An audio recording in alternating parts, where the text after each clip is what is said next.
Hello students, welcome back to my channel. कैसे हो आप सब? उम्मीद करती हूँ बेटा सभी अच्छे होंगे और अपना ख्याल भी रख रहे होंगे। तो बेटा आज हम करने जा रहे हैं अपनी वर्कशीट नंबर 50। ठीक है, विज्ञान सब्जेक्ट की है बेटा, 9th क्लास के बच्चों के लिए है, 2 तारीख की है और हिंदी मीडियम में है। ठीक है, जिसमें हमारा चैप्टर चला हुआ बेटा उत्तक, और उसी में आज हम पढ़ेंगे जंतु उत्तक यानी कि एपिथेलियम उत्तक के बारे में पढ़ने वाले हैं। जिज्ञासा दीदी से क्या पूछ रहा है ज्ञान कि जिज्ञासा दीदी, क्या पौधों की तरह हमारे शरीर की भी भारी रक्षा उत्तकों द्वारा ही होती है? तो हाँ बेटा, हमारी शरीर क्या है, कोशिकाओं से मिलकर बना है, कोशिकाएं उत्तकों से मिलकर बनी है। फिर उत्तक क्या करते हैं, अलग अलग तरीके के कार्य करते हैं हमारे शरीर में, जिसमें से एक कार्य क्या है, रक्षा करना। ठीक है, भारी जो मतलब कि भारी रक्षा उत्तकों द्वारा होती है शरीर की। तो कैसे होती है ज्ञान? जंतुओं के शरीर को ढकने या भारी रक्षा प्रदान करने के लिए इनमें एपिथेलियमी उत्तक होते हैं। इनका मुख्य कार्य जंतुओं के शरीर और आंतरिक अंगों व गुहिकाओं को ढकना व भिन्न भिन्न प्रकार के शारीरिक तंत्रों को एक दूसरे से अलग रखकर रक्षा करना है। ठीक है, तो इसमें देखो बेटा क्या है, जो जंतुओं के शरीर हैं उनको ढकना या भारी रक्षा प्रदान करने का कार्य किसके द्वारा होता है? एपिथेलियम उत्तक। इसका नाम है उत्तक का, जो ये कार्य करता है वो है एपिथेलियमी उत्तक। इसका मुख्य कार्य क्या है बेटा? जंतुओं के शरीर के आंतरिक अंगों, गुहिकाओं को ढकना और भिन्न भिन्न प्रकार के शारीरिक तंत्रों को एक दूसरे से अलग रखकर रक्षा प्रदान करना है। ठीक है, हमारे शरीर में त्वचा, मुंह, आहार नली और रक्त वाहिनी, फेफड़ों की कूपिका आदि की एपिथेलियम उत्तकों से बने हैं।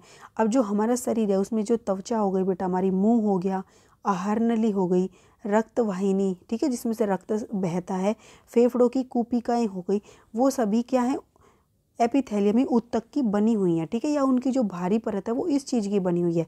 और ये 4 प्रकार के होते हैं मुख्य रूप से। यहाँ पर अब देखो एपिथेलियम उत्तक तुम्हें 5 तरीके के दिखाए हैं, लेकिन जो ये दोनों हैं वो एक साथ हैं। ठीक है, इनकी जो मतलब की स्थितियाँ होती हैं वो एक जैसी होती हैं। तो सल्की एपिथेलियम और स्तरित सल्की, फिर घनाकार, स्तंभी और ये ग्रंथि। ये आकार के आधार पर इनको 4 उसमें बांटा गया है।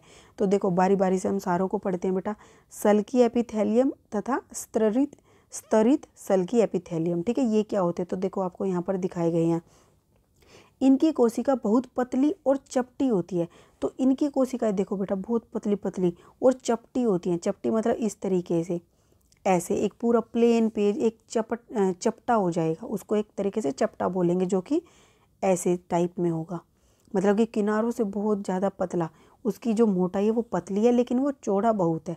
ठीक है, तथा कोमल अस्तर का निर्माण करते हैं। और ये बेटा कोमल अस्तर का निर्माण करती है।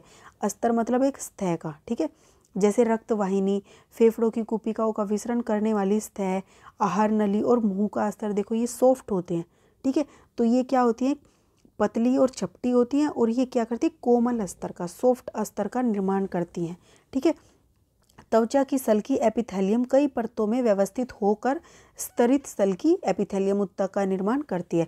और जो त्वचा की सल्की एपिथेलियम है बेटा, वो क्या करती है, जब कई सारी सल्की एपिथेलियम की परत बन जाती है तो वो क्या कहलाती है, स्तरित। ठीक है, ये सल्की को ही एक के ऊपर एक रखने से बनती है स्तरित एपिथेलियमी उत्तक। ठीक है, इसलिए ये दोनों एक जगह पर दिखाए गए हैं आपको कि जो सल्की है उन्हीं की परत एक दूसरे के ऊपर चढ़ाने से स्तरित सल्की एपिथेलियम उत्तक बन जाता है। ठीक है, अब बात करते हैं स्तंभी एपिथेलियम की।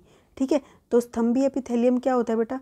जहाँ अवशोषण और स्त्राव होता है, जैसे आंतों और श्वसन नली की भीतरी अस्तर में स्तंभी एपिथेलियम पाई जाती है। ठीक है, स्तंभी मतलब एक स्तंभ के आकार की, इस तरीके से लंबे। जैसे घर में बेटा पहले के घरों में क्या होता था, स्तंभ लगे होते थे। ठीक है, बीच बीच में, तो जहाँ पर अवशोषण और स्त्राव होता था किसी भी वस्तु का, मतलब कि यहाँ से हमारी स्किन के अंदर भागों से बाहर की तरफ आता है। ठीक है, जैसे पसीना आता है तो एक तरीके से मतलब वो अलग तरीके से आता है स्त्रावित होकर, लेकिन जो ये है इस तरीके से कोई भी पदार्थ होता है उसका अवशोषण करना हो तो इस चीज़ ये ज़्यादातर आंतों में पाई जाती हैं। ठीक है, और श्वसन नली में यहाँ पर क्या होता है बेटा, गैसों का आदान प्रदान होता है। ठीक है, और जो आंतें होती हैं, आंतों के अंदर जो हम भोजन खाते हैं वो पचता है, जो पाचक रस होता है उसका क्या होता है, अवशोषण होता है। तो वहाँ पर ये स्तंभी पाई जाती हैं। ठीक है, जिसको तुम दीर्घरोम भी बोलते हो, उंगलीनुमा संरचना, उनमें इस तरीके के उत्तक पाए जाते हैं। स्तंभी एपिथेलियम उत्तकों की कोशिकाएं स्तंभाकार होती हैं, इस तरीके की लंबी लंबी। श्वसन नली की भीतरी अस्तर में स्तंभाकार कोशिकाओं पर धागे के समान संरचनाएं, जिनको पक्षमाभ होती हैं, जो पदार्थ के चालन में सहायता करती हैं। ठीक है, अब जो श्वसन नली होती है, श्वसन नली के जो भीतरी सतह होती है उसमें स्तंभाकार कोशिकाओं पर धागे के समान संरचनाएं होती हैं, ठीक है, जिनको पक्षमाप बोलते हैं बेटा। और ये क्या करती हैं, पदार्थों का चालन करने में सहायता करती हैं। इन्हें साधारण स्तंभी उत्तक भी कहते हैं। देखो पक्षमाप क्या है बेटा, ये जो आपको दिखाए गए हैं, ठीक है, और ये बीच में इनके केंद्रक हैं, ठीक है, और ये आपका स्तंभी एपिथेलियम उत्तक है। अब घनाकार एपिथेलियम उत्तक क्या होता है बेटा, तो देखो यह घनाकार कोशिकाएं वृक्क की नली, वृक्क मतलब जो हमारी किडनियां हैं, गुर्दे हैं, और लार ग्रंथि जो हमारे मुख में पाई जाती है के अस्तर को बनाती है, ठीक है। ये इन्हें यांत्रिक मजबूती प्रदान करती हैं, यानी कि कार्य करने की क्षमता प्रदान करती है। इनकी कोशिकाएं ग्रंथि कोशिका का काम भी करती हैं, और जो इनकी कोशिकाएं होती है बेटा, वो ग्रंथि कोशिकाओं का भी काम करती है, जो जरूरी पदार्थों का स्त्राव करती हैं। इसमें से जैसे देखो लार ग्रंथि से क्या निकलती है, लार निकलती है जो हमारे खाने को सॉफ्ट बनाती है, जो आसानी से हमारे आमाशय तक पहुंच जाता है, ठीक है।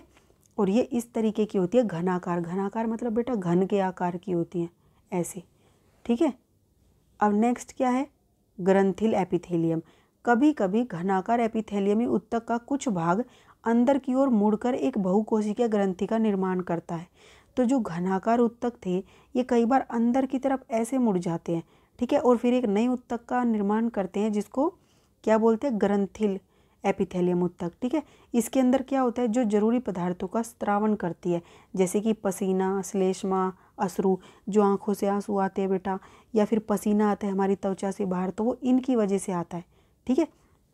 क्यों आता है, क्योंकि देखो तुम ये जो कहते हो हमारे शरीर, हमारी त्वचा के अंदर जो छोटे छोटे छिद्र होते हैं वो इसी वजह से होते हैं, ये अंदर की तरफ मुड़ जाते हैं।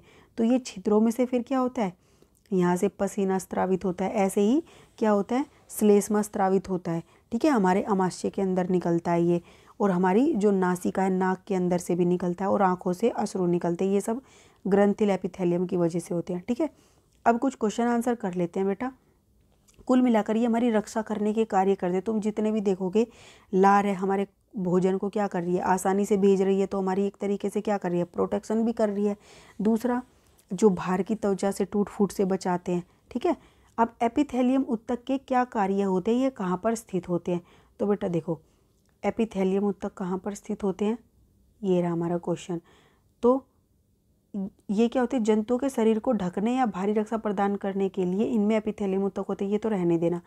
इनके मुख्य कार्य जंतुओं के शरीर, आंतरिक अंगों, गुहिकाओं को ढकना व भिन्न भिन्न प्रकार के शारीरिक तंत्रों को एक दूसरे से अलग रखने की, मतलब रख कर रक्षा करना, ये तो कार्य हो गया। अब पाए कहाँ जाते हैं, हमारे शरीर में त्वचा, मुंह, आहार नली, रक्तवाहिनी, फेफड़ों, कुपिका आदि के सभी एपिथेलियम उत्तकों से बने होते, यानी कि हर जगह पर, इन जगह पर पाए जाते। अब बने होते की जगह क्या लिखोगे, यह हमारे शरीर में त्वचा में, मुंह में, आहार नली में, रक्तवाहिनी में, फेफड़ों की कुपिकाओं आदि में पाए जाते हैं, ठीक है।